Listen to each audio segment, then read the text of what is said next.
Hello. നമ്മൾ കഴിഞ്ഞ ദിവസമേ ഒരു പ്ലീറ്റഡ് നൈറ്റിയുടെ കട്ടിങ് വീഡിയോ ഇട്ടിട്ടുണ്ടായിരുന്നു കേട്ടോ. ഞാൻ ഒരു നൈറ്റി കട്ട് ചെയ്ത് വെച്ച് കഴിഞ്ഞാൽ എങ്ങനെയാണ് ഈസി ആയിട്ട് തയ്ക്കണേന്ന് നോക്കണ്ടേ. അപ്പോൾ ഞാനിവിടെ ഒരു നൈറ്റി തയ്ക്കാനായിട്ട് എടുത്തിട്ടുണ്ട്. അപ്പോൾ അത് തയ്ക്കാനായിട്ട് നമ്മുടെ ആ ഒരു നൈറ്റിയുടെ മേൽഭാഗങ്ങളൊക്കെ ദേ എടുത്ത് വെച്ചിട്ടുണ്ട് കേട്ടോ. അപ്പോൾ അതിൻ്റെ കഴുത്ത്, അതായത് ഫ്രണ്ട് ഭാഗത്തെ കഴുത്ത് തയ്ക്കാനായിട്ട് ഞാനിവിടെ ക്യാൻവാസിൽ റൗണ്ട് നെക്ക് കട്ട് ചെയ്ത് തയ്ച്ചെടുത്തിട്ടുണ്ട്. ക്യാൻവാസിൽ തയ്ച്ചെടുത്തിട്ടുള്ള ആ ഒരു കഴുത്തിനെ മെയിനായിട്ടുള്ള ആ ഒരു തുണിയിൽ വെച്ച് ഞാൻ കഴുത്ത് തയ്ച്ചതേ മറച്ചെടുത്തിട്ടുണ്ട് കേട്ടോ. അപ്പോൾ ഇതേപോലെ തന്നെ ബാക്ക് പീസിലത്തെ തുണിയിലും നമ്മൾ റൗണ്ട് നെക്ക് തയ്ച്ചെടുത്തിട്ടുണ്ട്. അപ്പോൾ അത് ക്രോസ് പീസ് വെച്ചിട്ടാണ് കേട്ടോ തയ്ച്ചെടുത്തിട്ടുള്ളത്. ഇനി നമുക്കിതിൻ്റെ രണ്ട് ഷോൾഡറുകളും തമ്മിൽ കൂട്ടി തയ്ക്കണ സമയത്താണ് ബാക്ക് കഴുത്തിൻ്റെ ആ ഒരു നമ്മൾ ക്രോസ് പീസ് വെച്ച് തയ്ച്ചെടുത്ത ഭാഗമല്ലേ ഉള്ളിലേക്ക് വെച്ചിട്ട് തയ്ക്കുക.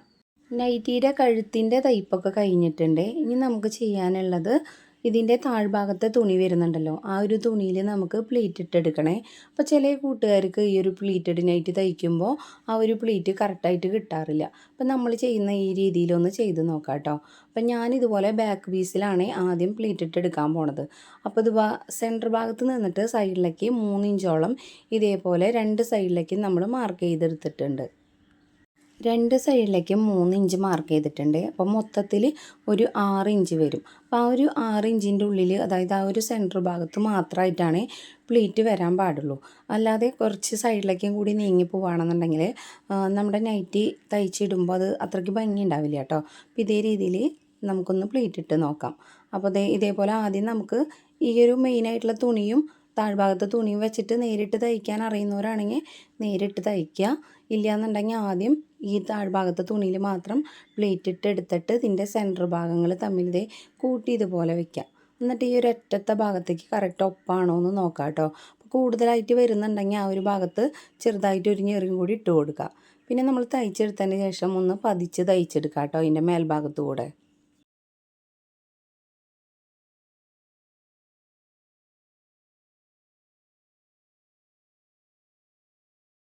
പ്ലീറ്റ് ഇട്ടെടുത്തതിന് ശേഷം ഇതുപോലെ മേൽഭാഗത്തുകൂടെ പതിച്ച് തയ്ക്കുകയാണെങ്കിൽ നമ്മുടെ നൈറ്റിയുടെ ആ ഒരു ഭാഗം നല്ല വൃത്തിയായിട്ട് നിൽക്കും. ഇല്ലെങ്കിൽ ആ ഒരു ഭാഗം ഒന്ന് ഒരു ചെറുതായിട്ട് ഇങ്ങനെ പൊന്തി നിൽക്കുന്ന പോലെ നിൽക്കും കേട്ടോ. അപ്പോൾ അതില്ലാതിരിക്കാൻ വേണ്ടിയിട്ടാണ് ഇതുപോലെ തയ്ക്കുന്നത്.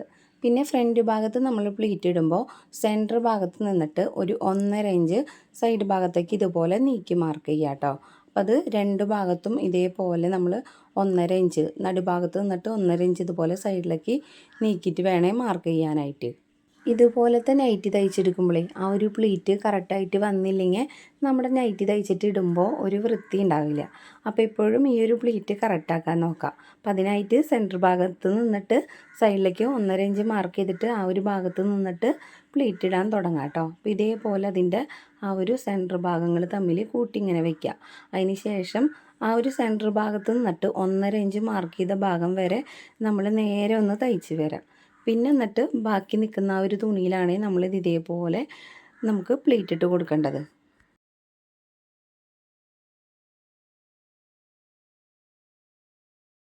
ഒന്നര ഇഞ്ച് മാർക്ക് ചെയ്ത ഭാഗത്ത് നിന്നിട്ടേ നമ്മൾ പ്ലീറ്റ് ഒരു 2-3 പ്ലീറ്റ് ചെയ്തിട്ട് താഴ്ഭാഗത്തെ തുണിയും മേൽഭാഗത്തെ തുണിയും ഇതേപോലെ ഒന്ന് കറക്റ്റ് ഒപ്പം പിടിച്ച് നോക്കാം. അപ്പോൾ നമ്മുടെ താഴ്ഭാഗത്തെ തുണിയിൽ ഇനിയും തുണി കൂടുതലുണ്ടെന്നുണ്ടെങ്കിൽ വീണ്ടും ഒരു 2 പ്ലീറ്റും കൂടി കൊടുത്തിട്ട് ഒപ്പാണോ എന്ന് നോക്കാം കേട്ടോ. അപ്പോൾ ഒപ്പാണെന്നുണ്ടെങ്കിൽ ആ ഒരു ഭാഗത്ത് നിന്നിട്ട് ഒന്ന് അടിച്ച് അവസാനിപ്പിക്കുക. ചെറിയ പ്ലീറ്റാണ് നമ്മൾ ഇടുന്നതെന്നുണ്ടെങ്കിലും നമ്മുടെ ആ ഒരു കൈക്കുഴിയുടെ ഭാഗം വരെ ചെറുതായിട്ട് ഇങ്ങനെ പ്ലീറ്റ് ഇട്ട് പോകരുത് കേട്ടോ. അപ്പോൾ ആ ഫ്രണ്ട് ഭാഗത്ത് മൊത്തമായിട്ട് ഇങ്ങനെ പ്ലീറ്റ് നിന്ന് കഴിഞ്ഞാലും ഭംഗി ഉണ്ടാവില്ല. അപ്പോൾ ഇതേ രീതിയിൽ പ്ലീറ്റ് ഇട്ട് നോക്കാം. നമ്മൾ ഒരു സൈഡിൽ ചെയ്ത് കഴിഞ്ഞിട്ടുണ്ട്. അപ്പോൾ അതേ രീതിയിൽ തന്നെ നമുക്ക് ഇപ്പുറത്തെ ഭാഗത്തും കൂടി ഞാൻ പ്ലീറ്റ് ഇടാണ് കേട്ടോ.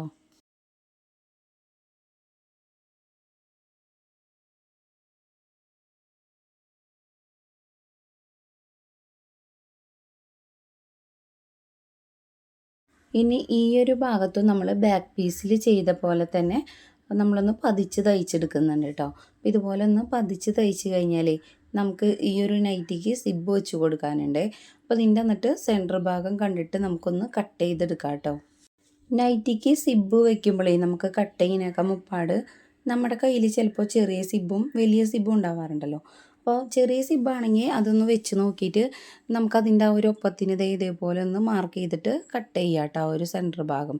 ഇനി വലിയ സിബ്ബാണ് നമ്മുടെ കയ്യിൽ നിന്നുണ്ടെങ്കിൽ ആ ഒരു സിബ്ബ് വെച്ചിട്ട് നമുക്ക് എത്ര ഭാഗമാണോ വേണ്ടതെന്നുണ്ടെങ്കിൽ ആ ഒരു ഭാഗം വരെ നമുക്ക് നൈറ്റിയുടെ സെൻറ്റർ ഭാഗം ഓപ്പൺ ചെയ്തെടുത്താൽ മതി.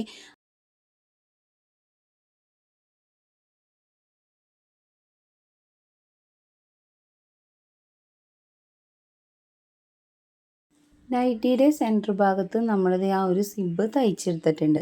ഇനി ആ ഒരു സിബ്ബ് കാണാതിരിക്കാൻ വേണ്ടിയിട്ട് നമുക്ക് ഈ ഒരു ഭാഗത്ത് ചെറുതായിട്ടൊരു പട്ട തയ്ച്ച് വെക്കാനുണ്ട്. അപ്പോൾ ഇതേപോലെ വെച്ചിട്ട് ആ ഒരു പട്ടയും കൂടി തയ്ച്ച് വെച്ചിട്ടുണ്ട് കേട്ടോ നമ്മൾ ഈ ഒരു നൈറ്റിയിൽ.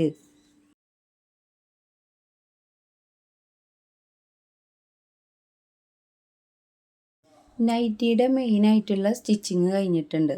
ഇനി നമുക്ക് ചെയ്യാനുള്ളത് ഇതിൻ്റെ ഷോൾഡറുകൾ തമ്മിൽ കൂട്ടി തയ്ക്കണം. അപ്പോൾ ബാക്ക് പീസിലെ ക്രോസ് പീസ് വെച്ച് തയ്ച്ച ഭാഗം ഉണ്ടല്ലോ, അത് ഇതുപോലെ പുറത്തേക്ക് നിൽക്കുന്ന തരത്തിൽ തയ്ച്ചിട്ട് ഉള്ളിലേക്ക് മറച്ച് നല്ല വൃത്തിയായിട്ട് കഴുത്ത് തയ്ച്ചെടുക്കാം കേട്ടോ. അപ്പോൾ നമ്മൾ അതിൻ്റെ ഷോൾഡറുകൾ തമ്മിൽ തയ്ച്ച് ആ ഒരു ബാക്ക് കഴുത്തും ഉള്ളിലേക്ക് മറച്ച് തയ്ച്ച് കഴിഞ്ഞിട്ടുണ്ട്. ഇനി അതിൻ്റെ ഷോൾഡർ ഭാഗം ഇതേ രീതിയിലൊന്ന് പിടിക്കുക. എന്നിട്ട് സൈഡ് ഭാഗത്തേക്ക് കൂടിയും കുറഞ്ഞ് നിൽക്കുന്നുണ്ടെങ്കിൽ അതൊന്ന് കറക്റ്റായിട്ട് ഒപ്പം വെട്ടിക്കളയാം കേട്ടോ. ഇല്ലയെന്നുണ്ടെങ്കിൽ നമ്മുടെ കൈ തയ്ച്ച് കഴിയുമ്പോൾ ഒരു കൈ കയറിയിട്ടും ഒരു കൈ ഇറങ്ങിയിട്ടും വരും. അപ്പം അതില്ലാതിരിക്കാൻ വേണ്ടിയിട്ടാണ് ഈ ഒരു ഭാഗത്ത് ചെറുതായിട്ടൊന്ന് കട്ട് ചെയ്യുന്നത്.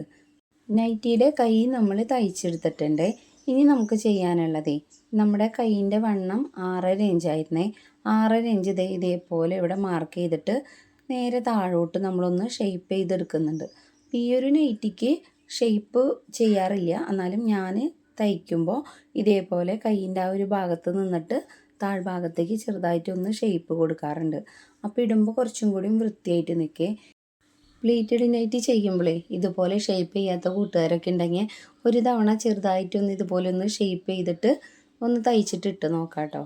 അപ്പോൾ നമ്മൾ സാധാരണ നേരെ അങ്ങോട്ട് തയ്ച്ചെടുത്തിട്ടിടുന്നതും ഇതുപോലെ ഒന്ന് ചെറിയ ഷേപ്പ് കൊടുത്തിട്ട് തയ്ച്ചിടുന്നതും തമ്മിൽ നല്ല വ്യത്യാസമുണ്ട്.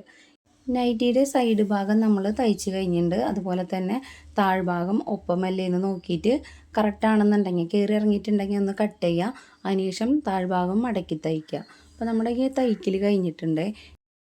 ഇനി നമുക്ക് നമ്മുടെ നൈറ്റീനെ ഒന്ന് മറച്ചിടാം. മറച്ചിട്ടിട്ട് പ്ലീറ്റഡ് നൈറ്റിയുടെ ഫ്രണ്ട് ഭാഗത്ത് ഇതുപോലെ ചെറിയ ഫ്ലവർ കൊടുക്കാറുണ്ട് കേട്ടോ. അപ്പം ഞാനിവിടെ ഒരു 3 ഫ്ലവർ വെച്ചിട്ട് 2 സൈഡിലും തയ്ച്ചെടുക്കുന്നുണ്ട്. അപ്പോൾ ഈ ഒരു നൈറ്റിക്ക് ഇതുപോലെ ഫ്ലവർ കൊടുക്കുമ്പോഴാണ് കുറച്ചും കൂടി ഭംഗി വരാറ്. അപ്പോൾ അതുപോലെ ആ ഒരു സിബ് വന്നിട്ടില്ലേ, അതിൻ്റെ 2 സൈഡ് ഭാഗത്ത് ഇതേപോലെ വെച്ചിട്ട് വേണേൽ തയ്ച്ചെടുക്കാനായിട്ട്. ഈ ഒരു ഭാഗത്ത് തയ്ക്കുമ്പോൾ വെള്ള നൂല് ഇട്ടിട്ട് തന്നെ തയ്ക്കുക. കളർ നൂല് വെച്ച് തയ്ച്ച് കഴിഞ്ഞാൽ ആ ഒരു ഫ്ലവറിൻ്റെ മേൽഭാഗത്ത് കളർ നൂല് വന്നു കഴിഞ്ഞാൽ ഭംഗി ഉണ്ടാവില്ല. നമ്മൾ കട്ട് ചെയ്ത് വെച്ചിട്ടുണ്ടായിരുന്ന പ്ലീറ്റഡ് നൈറ്റി ഇതേ അടിപൊളിയായിട്ട് തന്നെ തയ്ച്ചെടുത്തിട്ടുണ്ട് കേട്ടോ. അപ്പോൾ നമ്മുടെ ഇന്നത്തെ വീഡിയോ എത്രത്തോളം ഉള്ളൂ. അപ്പോൾ നമ്മുടെ വീഡിയോ ഇഷ്ടപ്പെടുകയാണെങ്കിൽ നമ്മുടെ ചാനലൊന്ന് സബ്സ്ക്രൈബ് ചെയ്യുക, ലൈക്ക് ചെയ്യുക, കമൻറ്റ് ചെയ്യുക, ഷെയർ ചെയ്യുക കേട്ടോ. അപ്പോൾ അടുത്ത നല്ലൊരു വീഡിയോ ആയിട്ട് നമ്മളിനി വീണ്ടും വരാം.